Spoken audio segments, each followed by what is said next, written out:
And so it goes. Another year, another season of Survivor is in the history books. This is now my 11th season review since I started this channel over 6 years ago, and I guess it's time we find out if I've finally given up. I've taken my ball and gone home, completely despised the season. Or perhaps I enjoyed this season a little more than usual, and I'm ready for what the next year has in store. Either way, you know the drill. From the pre-merge to the post-merge to the finale to the cast, the twists and turns, and everything in between. Nope, it's not clickbait. Here's my review of Survivor 45.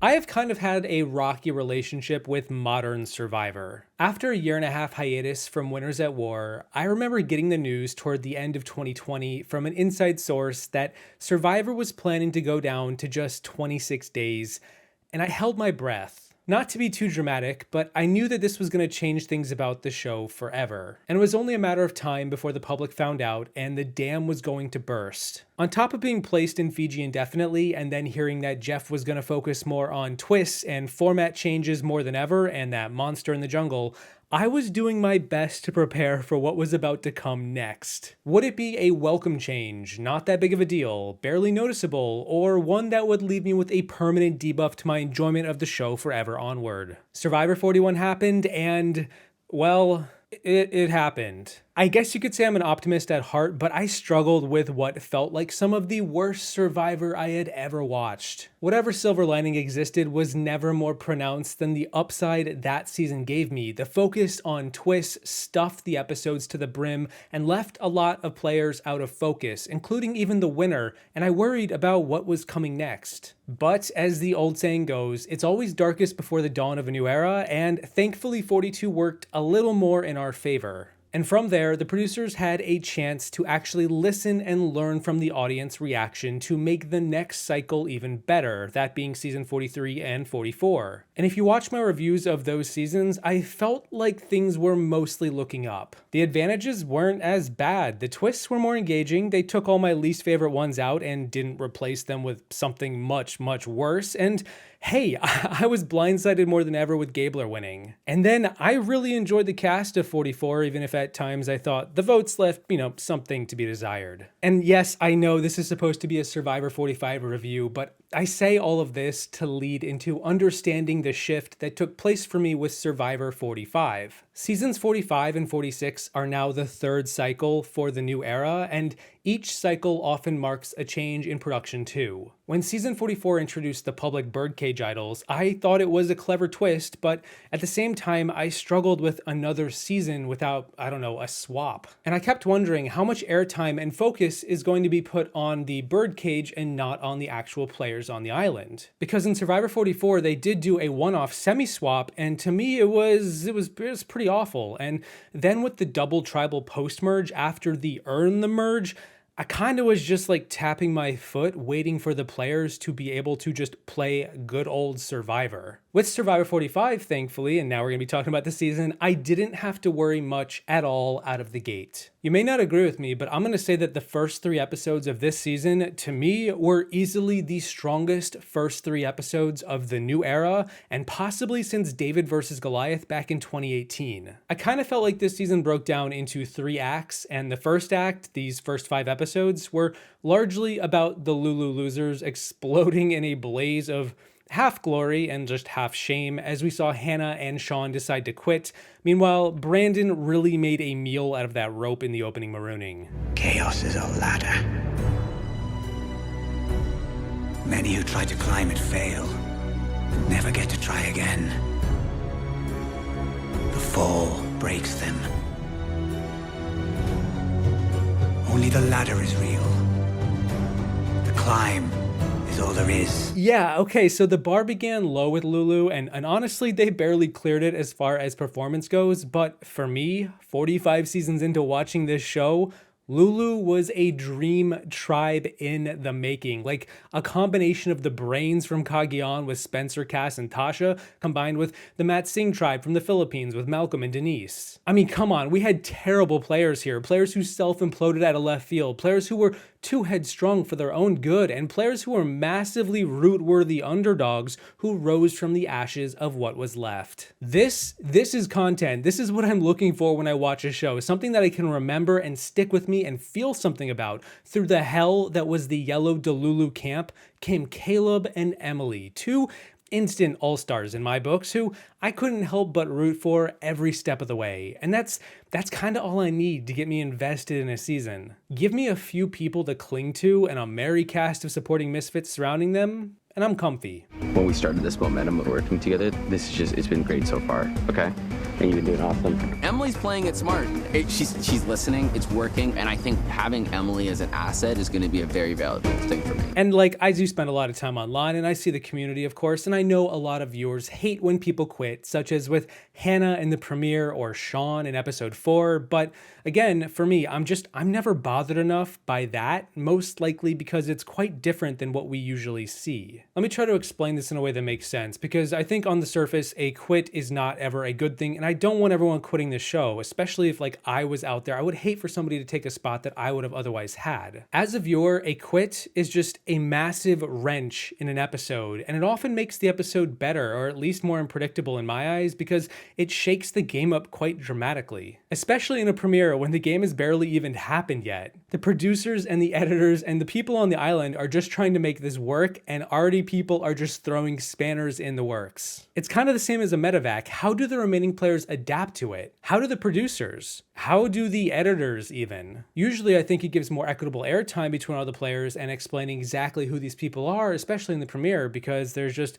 more time without having to go through a tribal council or all of the usual rinky-dink strategy. I think unusual exits create better episodes, and I love each of the first 3 episodes, not in spite of Hannah bowing out, but partially because she did. I don't need a 5-to-1 vote every premiere. If anything, it's a lot less memorable, and when Sean quit in episode 4, I was absolutely blindsided by it. And apparently so were the players out on the island. In 45 seasons, I have never been blindsided by a quit, especially at the 11th hour of an episode, and for me, it was a major shock. And like, it was totally befitting of yet another Lulu player to lay down their torch despite surviving the initial Lulu destruction. Reality TV often struggles to produce cohesive narratives because reality is often entropic, it's chaotic. It doesn't really have much rhyme or reason. It certainly isn't scripted, despite what some people out there might say, and yet Sean doing this made sense and narratively worked. And was it really a big loss that he left? Kind of like when Lindsay quit in Cagayan because she was worried she'd punched Trish in the face. I say good riddance. Nice knowing ya. I'm not mad or upset. It seems a lot of fans feel otherwise, and I get the sentiment of not wishing this to happen all the time, but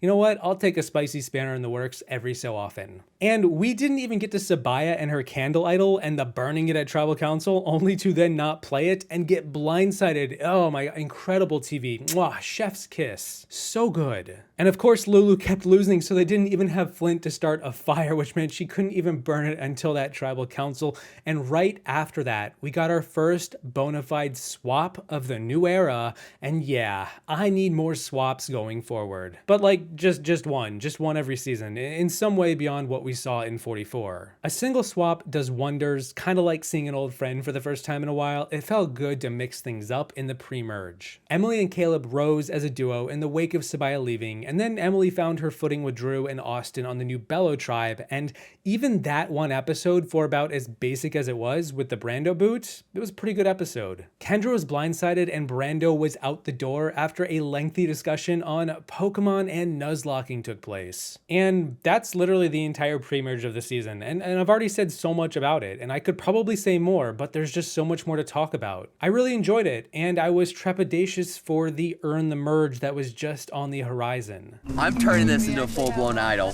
They're gonna get my revenge for getting in between me and that freaking sandwich. Everyone's on the same beach, and now we're entering the second act of the season where Caleb becomes the Batman. A rogue agent who's staring down upon Gotham City waiting for someone to raise the bat signal, except, well, Caleb wasn't Batman, he's the Canadian. And Erica and Marianne did a number on their reputation because all sights were set on him. And so we get this shot heard around the world. Caleb rolls a natural D20 and his scroll reads safe, and what's more, everyone in the game voted for him. Guys, like, come on. What are we doing? The most votes ever negated in Survivor, 11 parchments wasted. Okay, hold on, did nobody want to plan for the worst here? Jay gets blasted out the airlock on a revote, and not since Kelly Wentworth have I jumped out of my seat. Not because of Jay, because of the shot in the dark. And narratively, Caleb, considering himself incredibly lucky, checks out because surviving Lulu and now this merge vote is the true end of Act 1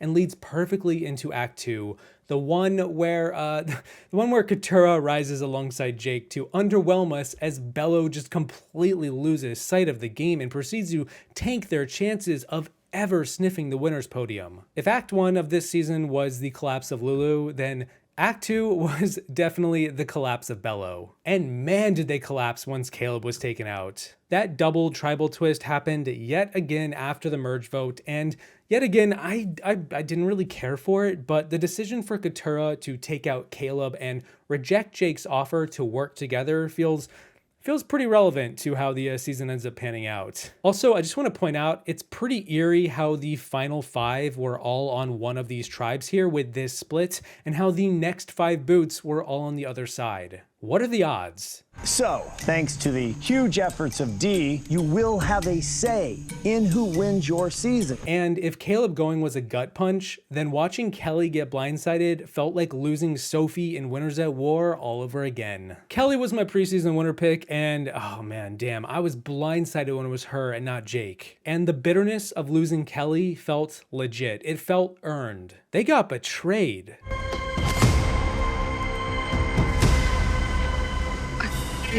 Ninth person voted out and the second member of our jury, Kelly.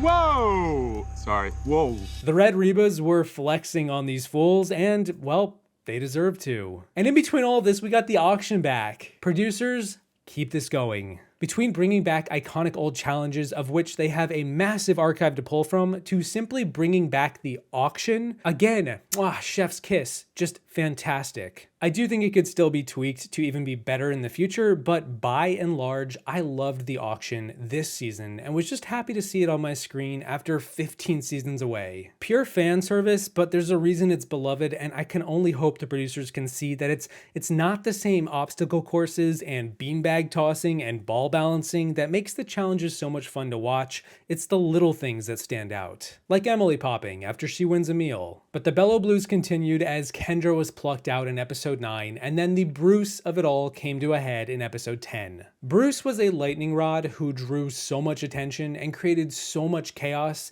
and he was consistently immune, and he held an idol, and what are they gonna do about it? Well, we've got an elaborate plan to split the votes and get Brucey Boy feeling a little bit comfortable, and then boom, another classic blindside for the ages. Bruce goes, the lone vet of the season after not playing his idol, after causing such a ruckus with his back-to-back challenge wins. I was so glad Bruce got another chance to play, and he brought a lot to this season. Literally over half of Keturah's edit was just devoted to Bruce, and while that kind of sucks for her, I can't help but feel like Bruce gave us so much of himself in every episode. His wacky behavior, the social discourse and self-realization he went through, and how he related it back to his home life, and of course, his tragic demise in the game. I kind of feel like I need more Bruces out there on Survivor, playing with their heart first. What's wild is that several of these Bello boots could be highlights on many past seasons, the peak with Kelly or Bruce going, but 45 wasn't done just yet. One more punch to the gut with Emily, my favorite of the season, getting taken out in another total blindside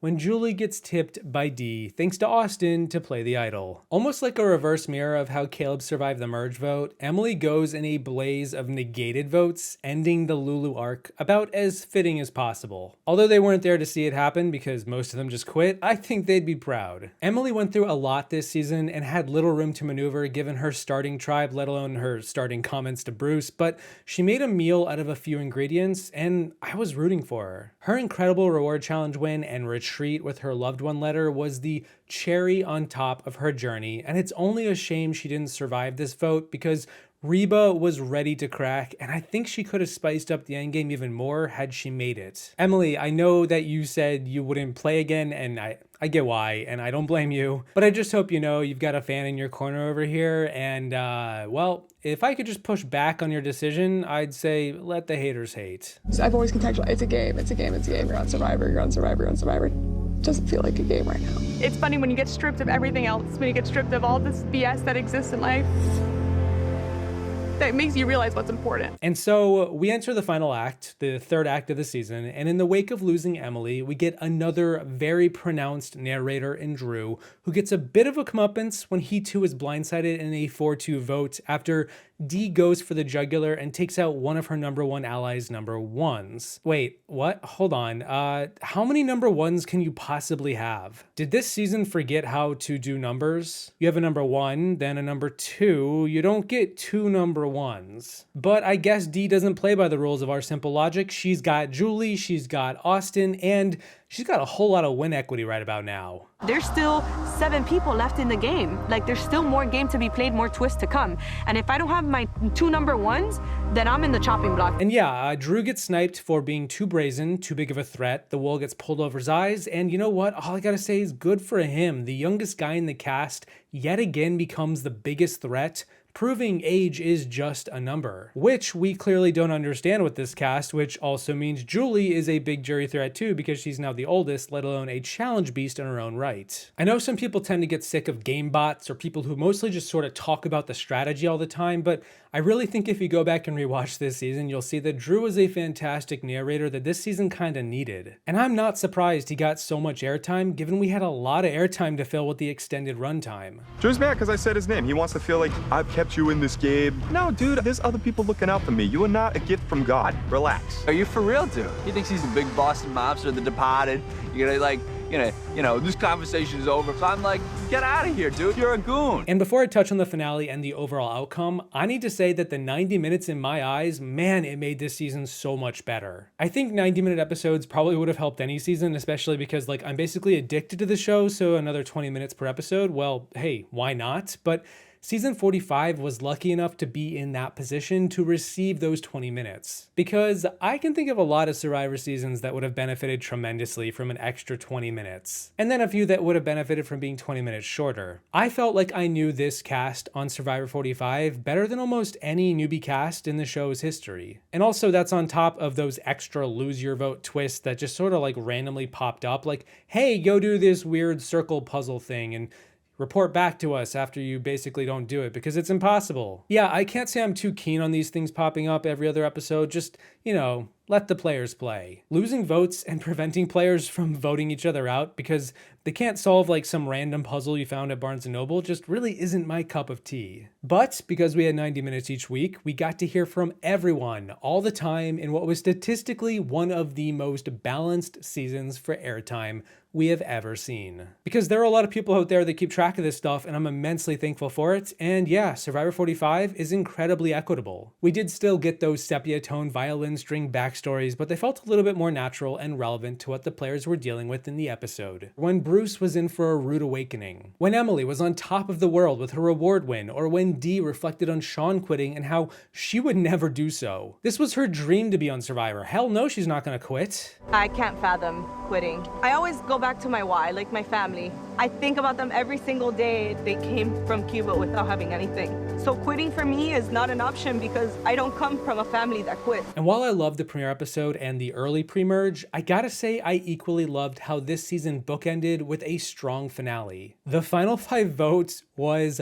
wild. It was wacky. It was one of the most bizarre votes in all of Survivor. I'm not even being hyperbolic. A 2-to-1 to 1-to-1 vote is not what I had expected, and yet very fitting for this group of players who are just all over the place. Austin learns about Jake's idol and fears he's gonna play it on himself, so he wants Julie out, but Dee won't budge because Julie's her homie, so she votes Katurah, but then Jake wants Julie only to have his mind changed to Dee after Katurah makes him swear on his Nana, only for Katurah to then not trust Jake with his idol, so she puts a vote on Julie at the last second just to play it safe. Whew, okay, all I can say after all of that is that I look forward to including this vote in many more videos in the future. This is content. This is the content I want. I also want more Jake in the future. He is the perfect candidate for a second chance season. Great narrator, full of character, only wants to make a move, but kind of like Owen from 2 seasons prior, the football just kept getting pulled out from underneath him. I need Jake to return and make that big move because if it wasn't blindsiding Julie at the top of the merge, only to then be foiled by Katura, and then it wasn't blindsiding Dee at the final 5 at the end of the merge, only to then once again be foiled by Katura, then when? Jake. First episode, second chance 2, what are we doing? Also, it is kind of amazing how he tried to get Julie out and failed, and then when Julie was actually voted out, it was because he yet again failed. And I know people are already doing it and they're going to give Katura a hard time for decisions, but in her defense, Jake was shifty and they were both on Bello, and it's frickin' Bello, and who doesn't want to see a showmance reach the final 2 together? Do we not love love? We actually saw a reference with flashbacks to Boston Rob and Amber, and I thought that was a little cute in a way, but also kind of overkill. But when Dee and Austin actually were the final 2 and they nearly tied the vote, I actually think it makes sense and it's pretty fitting. This doesn't really happen very often on the show, so yeah, it kind of harkens back. They found a connection on the island and were both power players and literally came in first and second. It's not often we get a showmance running the show, but here we were. I am probably gonna need to update my romance video. Dee is someone in the real world I would be intimidated of ever talking to because she is just like, Well, You're acting like you're a little bit smitten. I am a little bit. I don't know how to answer the question.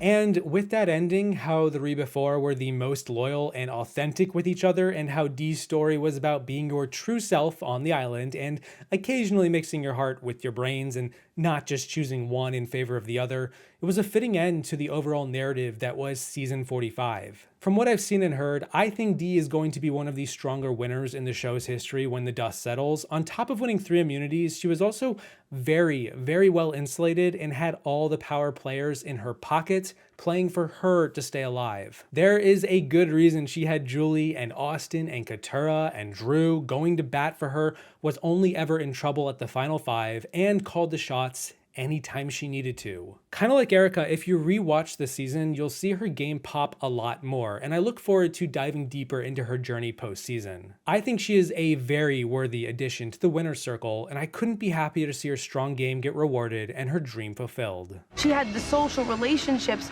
where people were unwilling to vote her out, even though it was probably their best move. That's really powerful. Dee decided, I'm going to find my alliance and I'm going to make it work. She insulated herself with people that had her back. I'm a little bit more open, I think, than you are. I'll tell you the name that I want voted out. Jay. Voting out Jay is not going to burn bridges between Reba, Bello, and Lulu. 6th person voted out of Survivor 45. Austin doesn't want to vote Caleb. I feel like he wants to keep the big threats, but I'm the one who's in the position of power. So we're voting Caleb, no matter what. First member of our jury, Caleb. Everybody wants Jake out, which seems like such an easy vote, but I don't want that. I need to do what's best for my game, and right now, I want Kendra out. 10th person voted out and the 3rd member of our jury, Kendra. We can all put it in people's head that she can be dangerous, right? Yeah, we can. So right now, I'm looking at Emily next. 12th person voted out and the 5th member of our jury, Emily. You're forced to make tough decisions, but I knew that my weakness was my emotions getting involved and trying to balance my morals in the real world with my morals on Survivor. It's hard. It's hard. The winner of Survivor 45, Dee. Woo! Let's go! And she got the guy too. Austin, you got. I don't blame you, but hey, you still almost won. I guess you just gotta be a little less trusting next time. And I feel like after this entire video and my tone and how I'm talking about this season and the difference between that and say like Big Brother 25, if it isn't clear after all of this, I am definitely a fan of Survivor 45. It showed me that modern Survivor can take it to the next level and compete with some of the best seasons from past decades. And I went online and looked at the ratings, and they've been up this season, and there's a renewed vigor in the show, and I get it. I can only hope more good casting and less production overcomplicating the narrative is what we have in store, although I do understand that reality TV is tough to fit into a box. You really never know what you're gonna get, and sometimes it's just the luck of the draw. But with 90-minute episodes for season 46 and maybe beyond, we've got a lot of time to explore how to keep this momentum going, and I am rooting for Jeff and the entire team. While it is early days and I move seasons around a lot in my overall rankings, Survivor 45 is the closest I have ever been in years to having a season crack my top 10. Certainly out of the new era. It has shades of some of my personal favorites like China, Micronesia, and Philippines. And it was a season with a great cast, a lot of great moments and moves and failed moves, which can be just as fun, and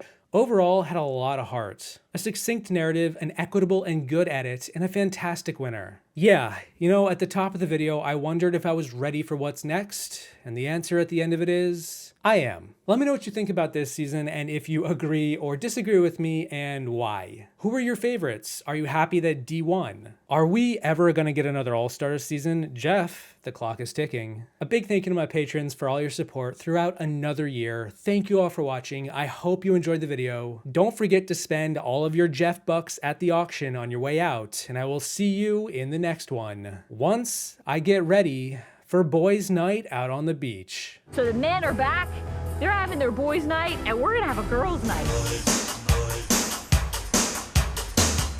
Oh!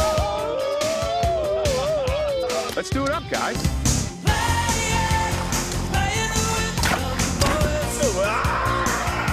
I observed the bro out only from an anthropological distance. But it, you know, it was fun, and you gotta try new things out here on Survivor, so I'll try the bro out. What do you think the guys are saying right now? It'll be fine. We're having boys' night. It's like, okay, bacon is good, but Bacon it's is not like pretty good. amazing. It's a I little prefer overrated. steak. Pork is very fatty.